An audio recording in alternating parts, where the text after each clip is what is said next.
প্রিয় শিক্ষার্থী, সবাইকে অনুপমস টিউটোরিয়াল চ্যানেলের পক্ষ থেকে আরেকটি নতুন ভিডিওতে স্বাগত জানাচ্ছি। আজকে আমরা আলোচনা করব নবম, দশম অথবা এসএসসি অথবা এইচএসসি শিক্ষার্থীদের হিসাব বিজ্ঞান বিষয়ের রেওয়ামিলের একটা টপিক্স নিয়ে। আর আমরা আশা করি বোর্ডে দেখেই বুঝতে পারছি আমাদের টপিক্সটা কী, যেগুলো রেওয়ামিলে আসে না। তো সেই জিনিসগুলো আমরা শেখার চেষ্টা করব খুবই শর্টকাট ওয়েতে। আর এই বিষয়টাতে অনেকেই কনফিউজড হন স্বাভাবিকভাবে, কারণ এটাতে অনেক ধরনের আইটেম কখন কোনটা আসে না আসে সেটা জিনিসটা বুঝতে অনেকেই সমস্যা হয়। তো সেই জিনিসটাকে আমরা আজকে মাত্র 4টা ওয়ার্ডের মাধ্যমে শিখব। আর ভিডিওটা খুবই ছোট একটা ভিডিও, সর্বোচ্চ 3 থেকে 4 মিনিটের ভিডিও হবে, একটা শর্ট ভিডিও। তো অনুরোধ করব ভিডিওটি পুরোপুরি দেখবেন, কেননা 3-4 মিনিট দেখলে আপনার এত একটা বেশি ক্ষতি হয়ে যাবে না। তো আমরা দেখি আমাদের সূত্রটা কী। যেমন একটা হচ্ছে, প্রথমটা হচ্ছে প্রাক, পরেরটা হচ্ছে শশক, আরেকটা হচ্ছে মনীষ, আরেকটা হচ্ছে প্রাবণ। আর এই সূত্রটা আমার নিজেরই বানানো, নিজে স্টাডি করে খুব শর্টকাট হতে বানালাম।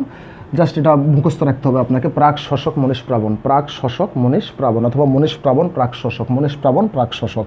আর সিম্পল একটা জিনিস ভাই, আমরা হাজার হাজার জিনিসের নাম মনে রাখি, অনেক শত শত বন্ধুর নাম মনে রাখি, এখানে 4টা ওয়ার্ড মনে রাখা আশা করি এত একটা বেশি টাফ হয়ে যাবে না। তো আবার দেখি বিতর্কতে কী আছে আমাদের। মনিত হচ্ছে আমরা ভাই চিনব মণিহারি, আর দন্তাসে চিনব সমাপনী।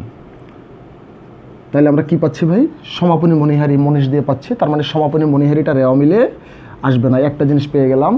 আবার হচ্ছে প্রাতে হচ্ছে চিনব আমরা প্রারম্ভিক, আর বতে হচ্ছে কি ভাই ব্যাংক,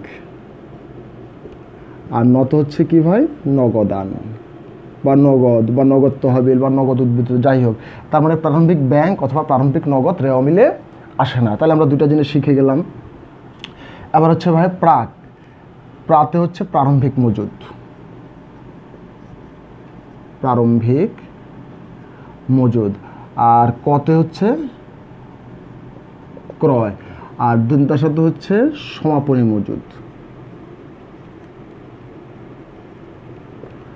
দন্তাসাতে, আর এই দন্তাসাতে হচ্ছে সমন্বিত,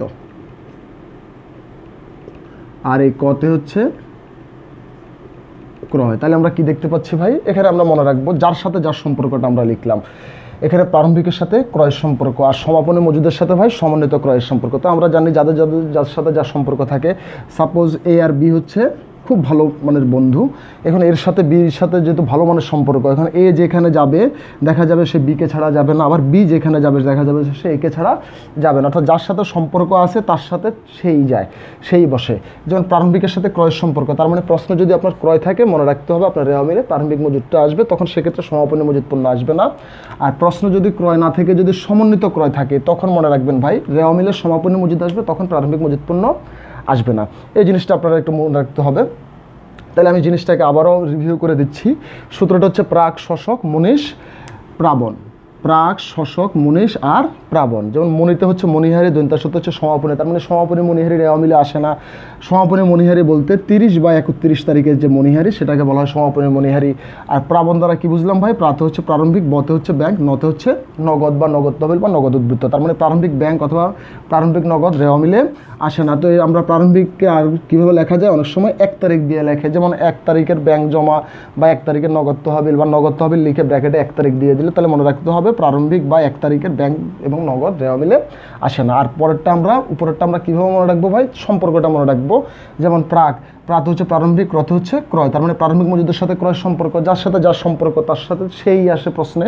তাহলে প্রারম্ভিকের সাথে যেহেতু ক্রয়ের সম্পর্ক, প্রশ্ন যদি ক্রয় থাকে তখন রেওয়ামিলে আপনার প্রারম্ভিক মজুদ আসবে, সমাপনী মজুদটা আসবে না। আর শশক বলতে দন্তাসত্ব হচ্ছে প্রথম দন্তাসত্ব সমাপনী মজুদ, পরের দন্তাসত্ব সমন্বিত, পরের কত হচ্ছে ক্রয়, তার মানে সমন্বিত ক্রয়ের সাথে সমাপনী মজুদের সম্পর্ক। যদি প্রশ্নে ক্রয় না থেকে যদি আপনার সমন্বিত ক্রয় থাকে, তখন রেওয়ামিলে দেখবেন যে ওই সম্পর্কের বিচারে সমাপনী মজুদটা আসবে, তখন আবার প্রারম্ভিক মজুদটা আসবে না। তো যাই হোক, আমাদের এই শর্টকাট ফর্মুলাটা কেমন লেগেছে অবশ্যই কমেন্টস করে জানাবেন। আর যদি দেখার পরে যদি আপনি উপকৃত হন তাহলে চ্যানেলটাকে সাবস্ক্রাইব করবেন এবং বন্ধুদের কাছে শেয়ার করবেন। তো সবাই ভালো থাকবেন, সুস্থ থাকবেন, দেখা হবে পরবর্তী নতুন কোনো ভিডিওতে। ধন্যবাদ সবাইকে।